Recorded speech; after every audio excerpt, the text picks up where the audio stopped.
El despertar del hombre. De Samael Aun Weor. Quien se apodere del carbunclo rojo, tendrá el elixir de la larga vida, la medicina universal y el poder para transmutar el plomo en oro. Gnosis, ciencia y cultura para llegar a Dios. El hombre está tan cerca de Dios, que de por medio solo está la mente. Samael Aun Weor. Kalki Avatara de la nueva era de Acuario. Ser un desorientado no es difícil, es uno más del montón, es una unidad que consume, es un esclavo al servicio de las tinieblas, vicios, placeres, tristezas, desolación y muerte. En este pequeño libro encontrarás orientación para saber quién eres. La sabiduría gnóstica te da el punto de partida, la palanca que pedía Arquímedes para mover el universo, ese punto de apoyo es tu propio cuerpo, aprende a conocerlo y moverás el universo. La educación que recibimos es totalmente material, por medio de ella adquirimos el conocimiento básico para nuestro comportamiento en la sociedad y el manejo de las cosas que el hombre acepta como conocidas. Nuestro organismo tiene 5 sentidos, estos sentidos son nuestros informantes, son los instrumentos que tenemos a nuestro servicio para conocer. El conocimiento intelectivo corresponde a la lectura que acumulamos en nuestra memoria para servirnos de él, y en parte transforma nuestro organismo físico y nos abre el camino para adquirir una recia personalidad, pero nada pueden hacer en favor de los poderes del maestro interno. Nosotros los gnósticos nos valemos de esos 5 sentidos, pero mejorándolos para que los informes que nos suministren sean exactos. Además usamos 7 sentidos más que nos permiten conocer el vehículo en que andamos, cuerpo físico, conocer a fondo las funciones de este vehículo y aprender a gobernarlo. Cuando somos duchos de este cuerpo en lo físico, moral y espiritual ya poseemos el punto de apoyo, por medio del cual podemos mover el universo. En este pequeño libro se habla de los 3 factores de revolución de la conciencia, esos 3 factores nos permiten libertar nuestra conciencia.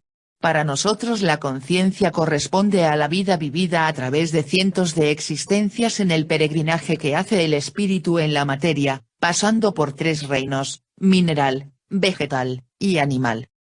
Las religiones le dan el nombre de alma a esta sabiduría que tenemos almacenada en los 33 cañones de la columna vertebral.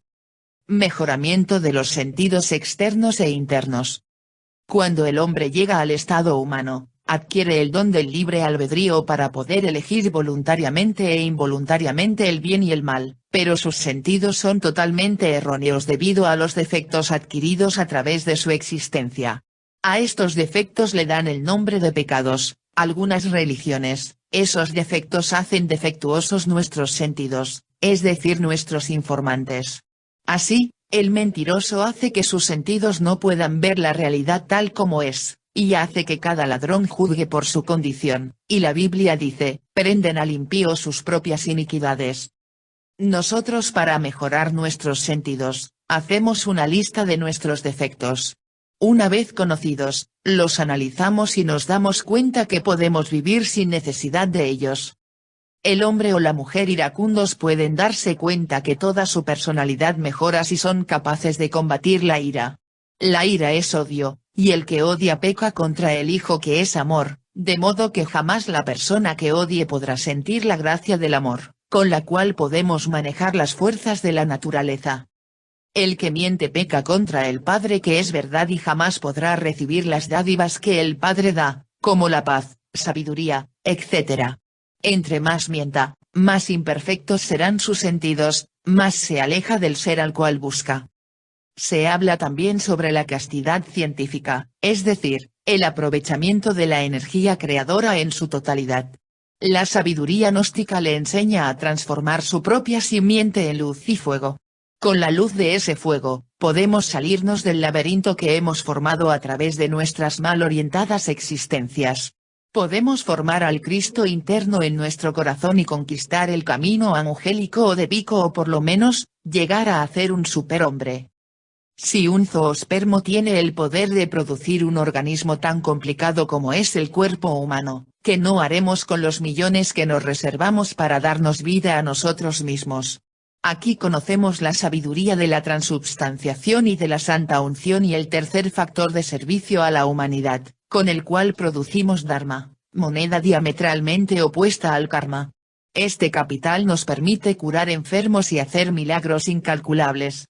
Lee este librito, lector ocasional, y puedes estar seguro que ha llegado a tus manos una sabiduría que puede convertirte en superhombre, que te da poder para romper todas las cadenas que te atan a vicios y placeres, caminos que conducen a la devastación. Aquí tienes el punto de apoyo que pedía Arquímedes para mover el universo. Julio Medina Vizcaíno. Movimiento Gnóstico Cristiano Universal. Capítulo 1, ¿qué es Gnosis? Toda teoría es gris, y solo es verde el árbol de dorados frutos que es la vida. Goethe. Gnosis significa conocimiento, sabiduría. La gnosis es el conocimiento de una sabiduría trascendental y transformativa que enseña a la humanidad a ver, oír y palpar todas las cosas que hasta el momento se señalaban como grandes misterios y enigmas. La gnosis es una verdadera escuela científica de iniciación en la vida, que persigue una transformación del ser humano, pretende que cada hombre cambie desde sus principios básicos y costumbres, que se convierta en verdadero hombre. La gnosis en sí pretende que cada hombre tenga un espíritu vasto y lúcido que intente establecer un nuevo orden racional científico en las costumbres generales del vivir, inspirándose en las leyes inmutables de la naturaleza. El conocimiento de la ciencia gnóstica abarca los 4 pilares del saber humano: ciencia, arte, filosofía y mística. La gnosis con un estilo de vida, como una filosofía mística, se fundamenta sobre una concepción racional y científica del universo. El gnosticismo aparece en épocas de crisis, de perturbación social y espiritual, como una corriente ideológica importante para que el ser humano alcance una transformación física, psíquica, social y espiritual, que le permita conocerse a sí mismo, conocer sus propios defectos y errores, que lo conducen prematuramente a la vejez, a la tumba, a la desintegración. Esta sabiduría la encontramos en los misterios de Mitra, de Eleusis, en el hermetismo, en los misterios de Dionisio, de Hécate, de la Gran Madre, de Serapis, de Cibeles, de Isis, también en el orfismo y el pitagorismo, en los libros egipcios y tibetanos. La gnosis se desarrolla en el seno del cristianismo, conociéndose como el cristianismo primitivo o cristianismo esotérico, para luego disolverse en innumerables sectas, las cuales se fueron convirtiendo en sociedades secretas a medida que el esoterismo se fue haciendo más fuerte. Cuando el hombre comienza a observarse detenidamente a sí mismo, desde el ángulo de que no es uno sino muchos, obviamente ha iniciado el trabajo serio sobre su naturaleza interior.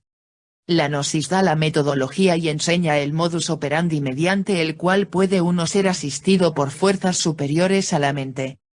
En la antigüedad se decía: hombre, conócete a ti mismo y conocerás el universo, que se formula con la síntesis de todas las teorías, es el conocimiento superior.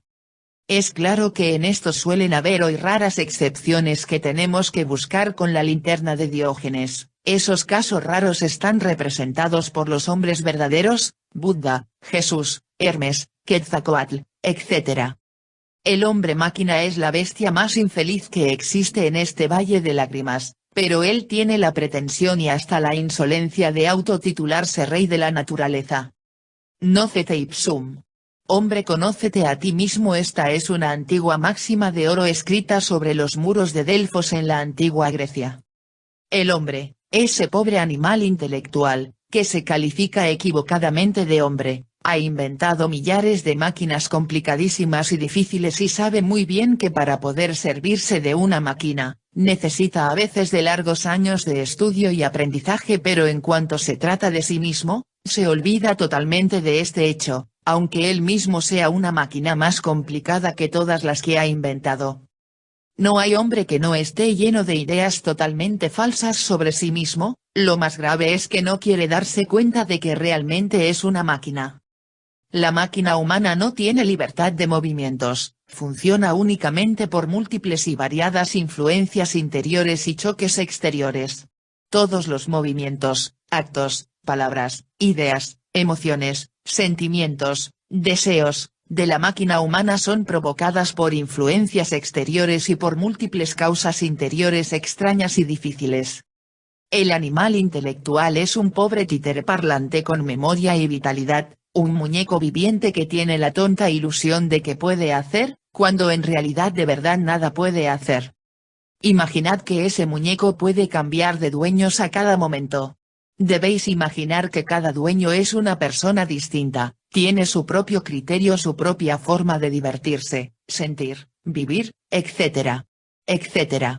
Un dueño cualquiera queriendo conseguir dinero apretará ciertos botones y entonces el muñeco se dedicará a los negocios, otro dueño, media hora o varias horas después tendrá una idea diferente y pondrá a su muñeco a bailar y a reír y un tercero lo pondrá a pelear, un cuarto lo hará enamorar de una mujer, un quinto lo hará enamorar de otra, un sexto lo hará pelearse con un vecino y creará un problema de policía, y un séptimo le hará cambiar de domicilio.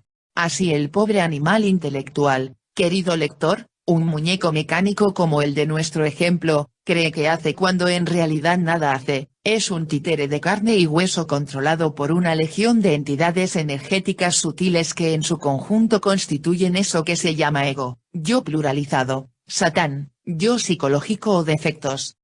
Capítulo I. El despertar de la conciencia. Es urgente que sepamos que la humanidad vive con la conciencia dormida. Las gentes trabajan soñando, las gentes andan por las calles soñando, las gentes nacen, viven y mueren soñando. Cuando hemos llegado a la conclusión de que todo el mundo vive dormido, comprendemos la necesidad de despertar. Necesitamos el despertar de la conciencia, queremos el despertar de la conciencia. Las gentes confunden a la conciencia con la inteligencia o con el intelecto y a la persona muy inteligente o muy intelectual, le dan el calificativo de muy consciente. Nosotros afirmamos que la conciencia en el hombre es fuera de toda duda y sin temor a engañarnos, una especie muy particular de aprehensión de conocimiento interior, totalmente independiente de toda actividad mental. La facultad de la conciencia nos da conocimiento íntegro de lo que es, de dónde está, de lo que realmente se sabe, de lo que ciertamente se ignora. La psicología revolucionaria enseña que solo el hombre mismo puede llegar a conocerse a sí mismo. Solo nosotros podemos saber si somos conscientes en un momento dado o no. El hombre mismo y nadie más que él puede darse cuenta por un instante, por un momento de que antes de ese instante, antes de ese momento, realmente no era consciente. Tenía su conciencia muy dormida, después olvidará esa experiencia o la conservará como un recuerdo, como el recuerdo de una fuerte experiencia. Es urgente saber que la conciencia en el animal racional no es algo continuo, permanente. Normalmente la conciencia en el animal intelectual llamado hombre, duerme profundamente. Raros, muy raros son los momentos en que la conciencia está despierta, el animal intelectual trabaja, conduce carros, se casa, muere, etc., con la conciencia totalmente dormida y solo en momentos muy excepcionales despierta. La vida del ser humano es una vida de sueños, pero él crea que está despierto y jamás admitirá que está soñando, que tiene la conciencia dormida. Si alguien llegara a despertar se sentiría espantosamente avergonzado consigo mismo, comprendería de inmediato su payasada, su ridiculez. Esta vida es espantosamente ridícula, horriblemente trágica y rara vez sublime. La enseñanza gnóstica tiene por objeto despertar conciencia. De nada sirven 10 o 15 años de estudios en la escuela, el colegio y la universidad, si al salir de las aulas somos autómatas dormidos. No es exageración afirmar que mediante algún gran esfuerzo puede el animal intelectual ser consciente de sí mismo tan solo por un par de minutos. Capítulo I. Jamás resulta tarea fácil eliminar las emociones negativas, perder toda identificación con nuestro propio tren de vida, problemas de toda índole, negocios, deudas, pago de letras, hipotecas, teléfono, etc., etc. Esta identificación de nuestros problemas nos hace abstraernos de nosotros mismos, andamos soñando, fascinados con nuestros problemas. Es necesario dejar de soñar, es necesario despertar conciencia, y ese proceso del despertar debe realizarse en todo momento, en todo lugar. El ser humano no solo sueña cuando su cuerpo físico duerme, sino que también sueña cuando su cuerpo físico no duerme. Cuando uno se acuerda de sí mismo, cuando trabaja sobre sí mismo, cuando no se identifica con todos los problemas y penas de la vida, de hecho va por la senda vertical. El trabajo sobre sí mismo es la característica fundamental de la rebeldía psicológica, de la transformación del ser humano, se ocupa de cierta transformación del momento presente en que nos encontramos. Necesitamos aprender a vivir de instante en instante. Vivir en plena atención, en plena autoobservación de nosotros mismos, vivir alertas a lo que pensamos, sentimos y actuamos, es definitivo, hay que dejar de soñar, de vivir fascinados identificados con todos los problemas. Un buen ejemplo es el caso de María que va caminando por la calle y no escucha el saludo de un amigo, en el momento preciso que ella se decía en la mente, por la tarde le pagaré a la modista y... En este caso María no recibió el saludo de su amigo, por la falta de conciencia en lo que hace. Pues su pensamiento está en sus problemas. Capítulo I. A medida que uno trabaja sobre sí mismo se va comprendiendo cada vez más y más, la necesidad de eliminar radicalmente de su naturaleza interior todo eso que nos hace tan abominables. El sentido de la autoobservación íntima se encuentra atrofiado en todo ser humano, trabajando seriamente, autoobservándose de momento en momento. Tal sentido se desarrolla en forma progresiva. Ante el sentido de autoobservación íntima cada uno de esos yoes que en nuestro interior habitan, asumen realmente esta o aquella figura secretamente afín con el defecto personificado por la misma.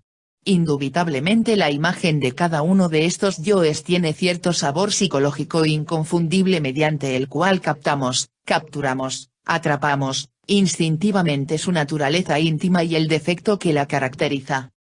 Es necesario tomar nota sobre nuestros estados psicológicos diarios, si es que de verdad queremos cambiar definitivamente.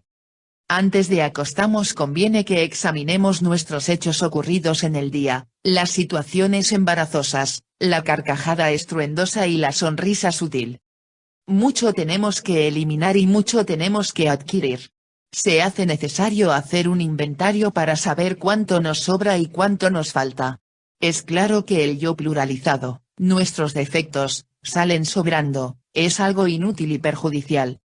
Si queremos dejar de ser máquinas, si queremos despertar conciencia, tener verdadera capacidad de hacer, es urgente empezar por conocernos a sí mismos y luego disolver el yo psicológico, defectos. Cuando el yo pluralizado se disuelve solo queda de nosotros el ser verdadero. Un gran hombre después de haberse estudiado a sí mismo descubrió que tenía 12 defectos, que le estaban perjudicando. Este hombre dijo, así como es imposible cazar 12 liebres al mismo tiempo, porque cazador que lo intentara no cazaría ninguna, así también es imposible acabar con mis 12 defectos al mismo tiempo. Este hombre llegó a la conclusión de que sería mejor acabar primero un defecto y luego otro. Decidió dedicarle 2 meses a cada defecto. Cuando el hombre llegó a los 24 meses ya no tenía los defectos, había acabado con los defectos que le impedían llegar al triunfo. El resultado fue maravilloso. Este hombre se convirtió en el primer ciudadano de los Estados Unidos, su nombre, Benjamin Franklin. La enseñanza gnóstica da el método necesario para terminar con los defectos. Capítulo V. Hay que dividir la atención en 3 aspectos.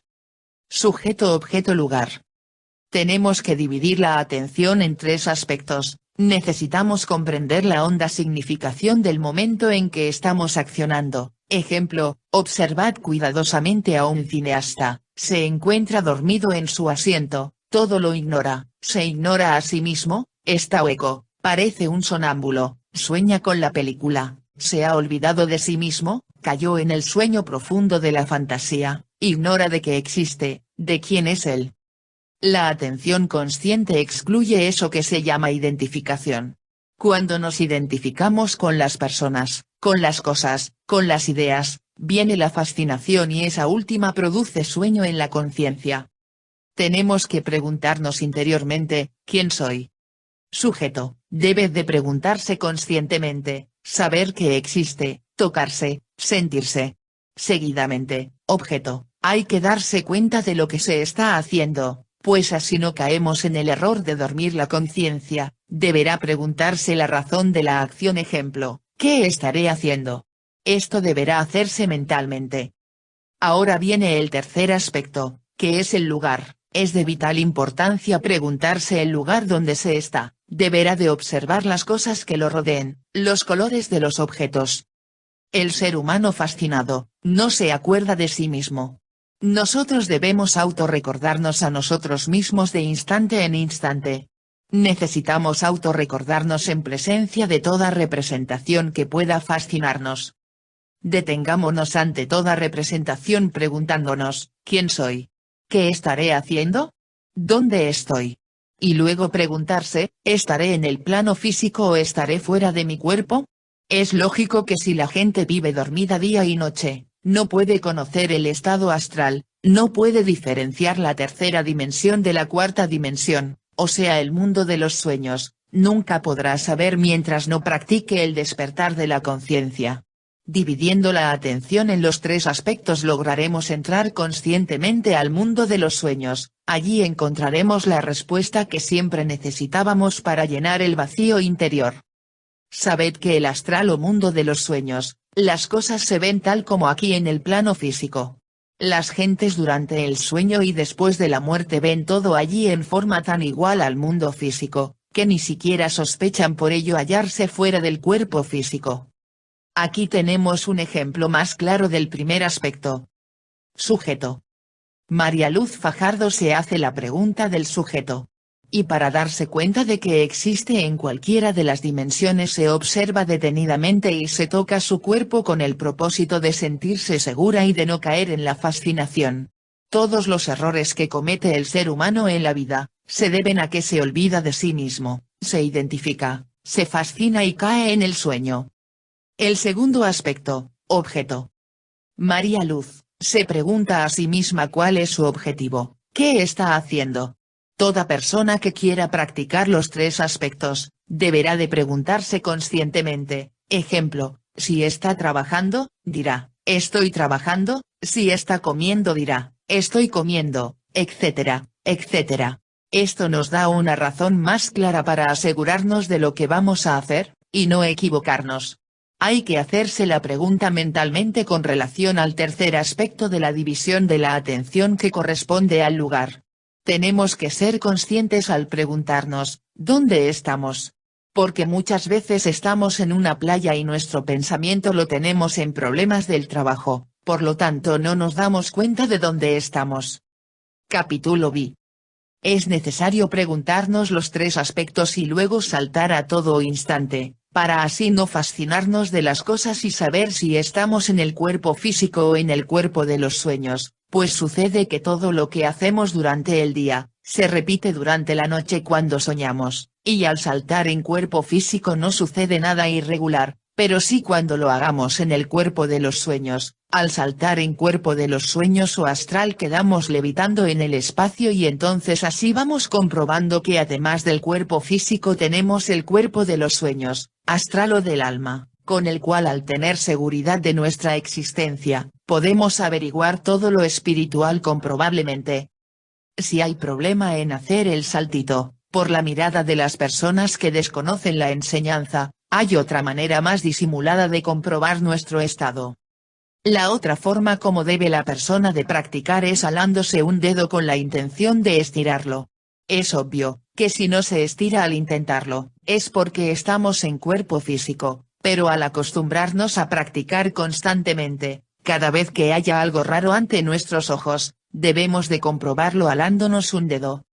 Cuando estemos en astral y lo hagamos también, ya que todo se repite en el mundo de los sueños, veremos cómo se estirará nuestro dedo ante nuestro asombro, lograremos comprobar que estamos en cuerpo astral. Cuando el estudiante comprueba que está fuera de su cuerpo físico, se encuentra en capacidad de conocer en su plenitud los misterios de la vida y de la muerte. Puede tener contactos directos con los venerables maestros de la Logia Blanca, los cuales le darán las llaves de todos los conocimientos secretos de la humanidad y de hecho será un habitante del cosmos infinito. Capítulo B. El estudiante gnóstico debe ser infinitamente paciente y tenaz porque los poderes cuentan mucho. Nada se nos da regalado.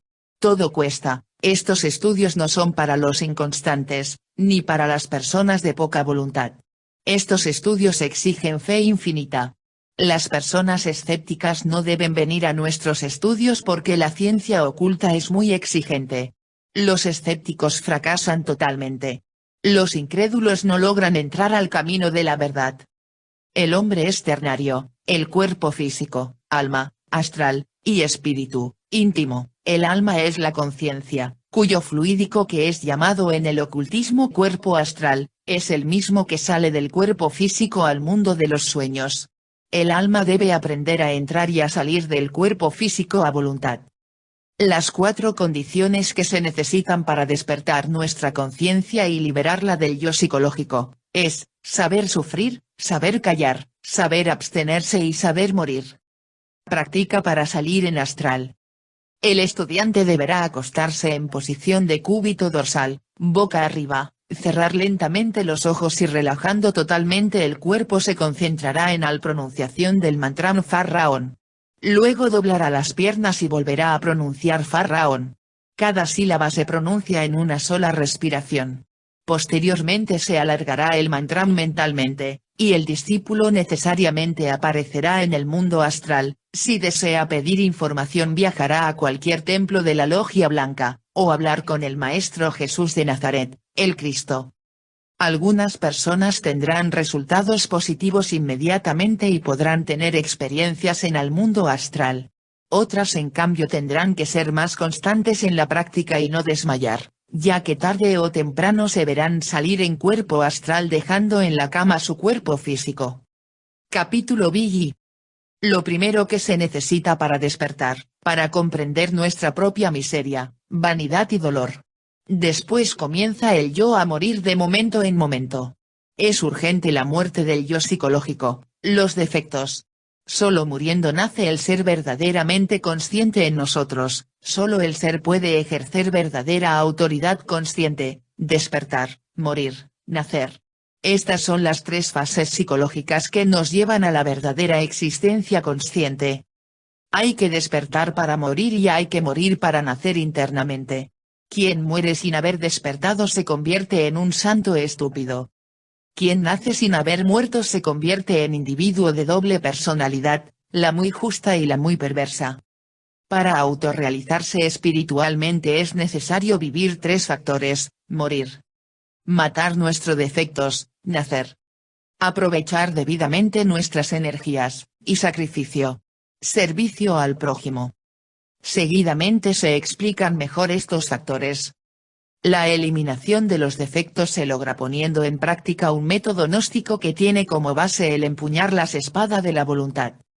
Crear nuevos vehículos o sentidos internos por medio del proceso científico de la transmutación alquímica de las energías en el propio laboratorio humano. A medida que el alumno va alcanzando grados de conciencia en su trabajo esotérico, los maestros de la Logia Blanca los guían. El servicio desinteresado en ayuda de la pobre humanidad doliente, vestir al desnudo, darle pan al hambriento, curar enfermos, invitar a otros a conocer este camino espiritual o enseñárselos. Mediante los 3 factores mencionados, eliminación de nuestros defectos, transmutación alquímica de nuestras energías y el servicio a la humanidad logramos perfeccionarnos totalmente. Este es el único camino espiritual. Capítulo X. Todos somos títeres de los yoes, egos, demonios o defectos. Por todas partes se oyen lamentos, guerras, sangre, pestes, fusilamientos, raptos, asesinatos, etc. Este es el castigo actual de la humanidad. La humanidad entera es manejada como un títere, controlada por los egos. Ellos matan, roban, violan, mienten, etc. Y después de los actos, su conciencia embotellada empieza a llorar y la persona que sirvió como instrumento de la acción cuenta que no supo a qué horas se embruteció. El cerebro es el órgano transmisor, el órgano que recibe las órdenes y las distribuye al cuerpo según el defecto que domina nuestra mente en ese momento. Es el cerebro el centro control del cuerpo físico. Del 100% de órdenes que emite el cerebro al cuerpo físico, el 99% son controladas por el yo psicológico. Raras veces el hombre ha recibido un llamado de piedad, de amor, de armonía. Cuando tenemos esas inquietudes de amor por algún momento, es porque el real ser crístico dentro de nosotros, o la pequeña porción de conciencia, que es solo el 3%, que tenemos, ha penetrado en ausencia de los yoes, al cerebro para darnos una señal de auxilio. Damos un aliento de paz, pero, esto no dura mucho, puesto que el yo es tan perverso que no permite que nos demos cuenta de que existe una poderosa molécula crística dentro de nosotros. Capítulo X. Así se encuentra nuestra conciencia embotellada por el yo psicológico o nuestros defectos. A medida que logremos pulverizar un defecto o un vicio aumentaremos conciencia en poder, sabiduría y amor. Nuestra voluntad es nuestra espada del poder, comencemos a cultivarla para lograr embotellar la conciencia. La actual humanidad ya no quiere más teorías, ya no más leyes, ya no más mentiras, quiere salir del círculo vicioso que lo rodea, quiere saber la verdad de la existencia. A través del tiempo el hombre ha hecho mal uso de sus facultades que le fueron dadas por la divina jerarquía, y como producto de eso, adquirió la conciencia solo negándose a sí mismo, matando a los defectos vigilándose a sí mismo, se puede triunfar. Hablar del yo psicológico, es hablar de las bajas pasiones, los errores de carácter, los defectos, vicios. El hombre está lleno de moléculas lunares, es completamente negativo. Jesús el gran rabí, pasó su cuerpo lunar a cuerpo solar. Por eso los grandes pintores esotéricos pintan a Jesús sin sombra, eso quiere decir que el gran rabí, pulverizó a los mercaderes de su templo, que simbolizan los defectos o yoes y los sacó para lograr limpiar su cuerpo y tener luz solar. Mientras nosotros no erradiquemos todos los demonios que llevamos dentro no llegaremos a tener cuerpo solar. Solo trabajando con la transmutación alquímica de nuestro laboratorio humano, podemos cambiar nuestras energías lunares o solares. Se dice que cuando una persona es demasiado perversa la tildan de negra, o dicen ese fulano tiene la conciencia negra. Y en realidad están diciendo la verdad, nuestra conciencia o nuestro hálito de vida, están embotellados por los demonios negros que llevamos dentro. Hay que trabajar en los 3 factores que nos brinda la gnosis para lograr la luz de que nos habló Jesús el Cristo, y esa luz es la energía solar que necesitamos para tener los poderes latentes que tuvimos al comienzo. Capítulo Sí. Con la enseñanza gnóstica, podemos ver con claridad las cosas internas, las cosas astrales, las cosas del alma. También podemos darnos cuenta que el cuerpo físico jamás ha estado solo. Aparte de él, tenemos 6 cuerpos más. Solamente comenzando ahora mismo podríamos verlos. Cuando el cuerpo físico está dormido, se escapan los demás cuerpos. Por las noches en los sueños nos encontramos con el astral, junto al físico queda el vital, este cuerpo reanima al físico de las energías gastadas en el trabajo. El cuerpo mental flota en las dimensiones junto con los cuerpos de la voluntad, de la conciencia y el íntimo. Despertando conciencia podremos verlos y tener contacto con ellos. ¿Quién soy? ¿Por qué existo? ¿Para dónde iré después que muera? A cada ser le toca contestar estas preguntas. Pues estas 3 preguntas están hechas directamente a su interior. Casi la mayoría de la humanidad vive ocupada pensando en quién es en realidad, pero no se ha puesto a trabajar para lograr tener contacto directo del Padre interior, el íntimo. Cuando ya empezamos a trabajar con los 3 factores, vamos teniendo información de nuestra conciencia y ella nos da la enseñanza necesaria para saber vivir feliz. El maestro interno de cada quien está a la orden de cualquier discípulo que quiera entrar a trabajar por despertar conciencia. Capítulo 6. El trabajo esotérico gnóstico. Es urgente estudiar la gnosis y utilizar las ideas prácticas que en esta obra damos para trabajar seriamente sobre sí mismos. Sin embargo, no podríamos trabajar sobre sí mismos con la intención de disolver tal o cual yo sin haberlo observado previamente. La observación de sí mismo permite que penetre un rayo de luz en nuestro interior. Cualquier yo se expresa en la cabeza de un modo, en el corazón de otro modo y en el sexo de otro modo. Necesitamos observar al yo que en un momento dado hayamos atrapado, urge verlo en cada uno de estos tres centros de nuestro organismo. En relación con otras gentes, si estamos alertas y vigilantes como el vigía en época de guerra, nos autodescubrimos. ¿Recuerda usted a qué hora hirieron la vanidad? ¿Su orgullo? ¿Qué fue lo que más le contrarió en el día? ¿Por qué tuvo esa contrariedad? ¿Cuál es su causa secreta? Estudie esto, observe su cabeza, corazón y sexo. La vida práctica es una escuela maravillosa, en la interrelación podemos descubrir esos yoes que en nuestro interior cargamos. La oración en el trabajo. Observación, juicio y ejecución, son los tres factores básicos de la disolución. Primero, se observa. Segundo, se enjuicia. Tercero, se ejecuta. Cualquier incidente de la vida, por insignificante que parezca, indubitablemente tiene por causa un actor íntimo en nosotros, un agregado psíquico, un yo. Yo, descubierto infraganti, debe ser observado cuidadosamente en nuestro cerebro, corazón y sexo. Un yo cualquiera de lujuria podría manifestarse en el corazón como amor, en el cerebro como un ideal, mas el poner atención al sexo, sentiríamos cierta excitación morbosa inconfundible. El enjuiciamiento de cualquier yo debe ser definitivo, necesitamos sentarle en el banquillo de los acusados y juzgarle despiadadamente. Cualquier evasiva, justificación, consideración, debe ser eliminada, si es que en verdad queremos hacernos conscientes del yo que anhelamos extirpar de nuestra psiquis. Ejecución es diferente, no sería posible ejecutar a un yo cualquiera, sin haberle previamente observado y enjuiciado. Oración en el trabajo psicológico es fundamental para la disolución. Necesitamos de un poder superior a la mente, si es que en realidad deseamos desintegrar tal o cual yo. La mente por sí misma nunca podría desintegrar ningún yo, esto es irrebatible, irrefutable. Nosotros debemos apelar a Dios Madre en nuestra intimidad. Si es que en verdad queremos desintegrar yo, es quien no ama a su madre, fracasará en el trabajo sobre sí mismo. Cada uno de nosotros tiene su madre divina particular, individual, ella en sí misma es una parte de nuestro propio ser, pero derivado. Todos los pueblos antiguos adoraron a Dios Madre en lo más profundo de nuestro ser. El principio femenino del Eterno es Isis. María, Tonantzin, Cibeles, Rea, Adonia, Insoberta, etc., etc. Nuestra Madre Divina particular, individual, mediante sus poderes flamígeros puede reducir a polvareda cósmica a cualquier de esos tantos yoes que haya sido previamente observado y enjuiciado.